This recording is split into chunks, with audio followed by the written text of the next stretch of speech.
question we're on, we're interested in.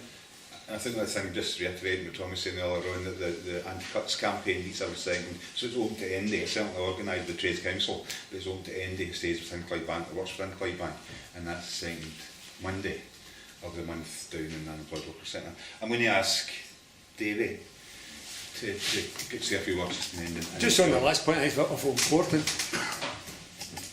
On the Clyde, I started my time in 1953, I think it was a major apprentices strike, think about it, just before then.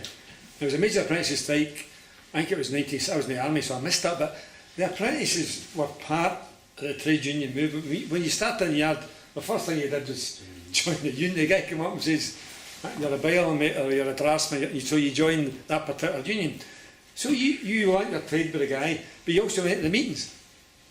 My arguments with the draftsman when I was that there's too many apprentices and the draftsman says, oh, you haven't got a vote because you didn't influence the vote. It's not, went to full-time official, read the full vote. But he says, play canny, don't vote when it's not today with you kind of thing, but they were part of the thing, if you get what I mean. I was a chairman, I got made the chairman of the draftsman in the Bartley Curlship when I was 18. And I'm going to learn Lord Citrine's rules, was it? How to chair a meeting. You're going to learn on your feet, but you're part of the business and you learn and grow. But I think it's awful important in the days. If they come out of school and got a job, by the way, they don't have that today. I mean, the young people, there's about 1 million people unemployed, young people in Britain. When we came out, we went to the shipyards. A lot of my mates went to the brickies with the cut brazen building all the houses. Nobody was unemployed. I mean, I find it difficult to understand now how to deal with situations. I never had that situation. I could get a job anywhere, and so could every one of my mates. So we've got to change that. But we've got to change it by organising. See, as I say, if you don't fight, you're going to lose, aren't you? But if you do fight, you've got a chance of winning. So you've got to use the old nut, as they say. You've got to figure out what's the best way of doing it. Sometimes it's the hale in charge. You just all go up and say, we're not having it. But that might work in one situation, but another situation, no, I might know. So you've got to work out what the tactics of the situation are, what the politics are. But you've got to understand your industry, who finances it, where's the money coming from. And you learn how to do that industrially, but then you've got to find out how to fight politically. You can't win, no, the man says, was it practice without, was it what? Theory without practice. Got it in one eye, you always ask somebody else. Got to bring you two together. And then very few people win a fight on their own against somebody. You've got to have support from outside all the time. And that's the key to actually bring in the whole thing there. As John saying, we're going to split the public service workers away from the private. Guaranteed. That's a tactic. So you've got to figure out, if you do that, we need public service workers, we need the welfare state, we need all these things. We need public ownership. People have forgotten about that. We should be owning the oil, the railways, the gas, the water, things we need to survive on. The Labour Party, 12 years, never hardly built one house to rent. Think about it. I mean, it's just a nonsense. You've got to do all these things and start putting these arguments forward. Public ownership is good. If the workers in it have got a say in it and control it, the public control it. So it's there for a winning. You've just got to have that confidence, the politics. You've also got to, at the start, have the industrial strength to actually take on the next individual player, then move out through there. So I can't teach you how to do it, you've got to learn.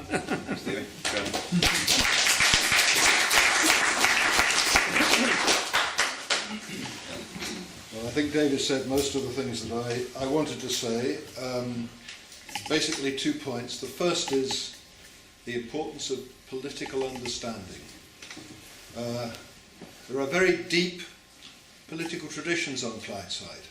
They go back 100, 150 years. But on occasions they've been, in a sense, stretched very thin.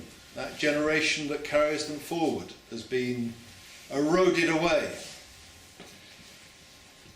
emigrated, died. And it's how you carry that tradition forward. Because it won't be taught in schools by and large, I'm afraid. And it won't be taught in the sociology department at Strathclyde University about how our ruling class operates and what they do. It's got to be at the heart of the working class. So we have to cherish those lessons. And I think, so, I can't remember the quotation, but it is the destruction of our history, of our working class's history. That is always the objective of our ruling class. So we never learn the lessons, we never carry them forward, we always start anew. We have got to cherish those lessons from the past and always, of course, apply them to the present, because the present is always changing and different, always new, and analyse that politically. But I should say there still is a Communist Party and there's still a daily paper, the Morning Star. And I don't think there would have been the same kind of base of support for the working if there hadn't been a daily paper or there hadn't been a Communist Party then. And we have to be aware of that and ensure that that political understanding is carried forward. The other point is about the importance of unity, organisation and democracy. That was also at the heart of the UCS working. And the 2 points to be made there, I think. One was made by Paul, kind of, the ruling class will try and breed a cynicism about trade unions and trade union leaders.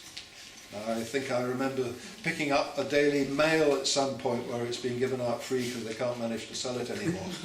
And it had an exposure of union leaders, and of course they had built Bob Crow, and they tried to make out that Bob Crow is I think one of the best of the trade union leaders were somehow grafting and corrupt. But they went round them all. Quite deliberately, it is to breed cynicism. And Paul's point was, we're all part of the union. The union is no stronger than each individual element. So it is understanding the importance of organisation, working class organisation, that can bring people together. And it may be that those who are in control of it will be non-political. You have to win democratically, argue, and that's why having that analysis is so important. The politics and the organisation go together. Without the politics, the organisation will fray away. So, unity, organisation and democracy. And the ability to speak out as our young comrade did and say, when things are absolute nonsense, to speak out and say they're nonsense. The deficit, it has to be cleared. The deficit, it has to be cleared. There could be no more criminal proposal at the moment than to cut consumption. No more criminal nor stupid proposal whatsoever. And anybody, apart from the big bankers and the finance capitalists who make up something like 0.001% of the population, yet have something like 30 to 40% of the total wealth in this country in their hands, they're the only ones who've got an interest in it. For everybody else, it is disaster and destruction and creating a recession and a slump that will be as bad as the 1930s. So these are the things that we have to tell people about. So that's why you need the politics, the organisation and the unity. Thank you.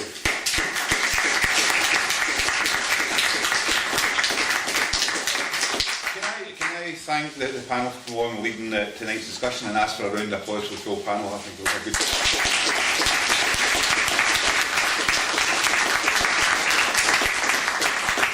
I don't think we've got any more public meetings planned. As somebody said, we've been organising these meetings for over 3 years now, trying to raise the issues that's in the community. But certainly Tommy Morrison's our secretary, and if people want to give their name or email address or whatever to Tommy, he's up the back and he'll take that. So in saying that, I'd just like to thank you all for coming and making the contribution to tonight's meeting, and I'll close the meeting. Thank you.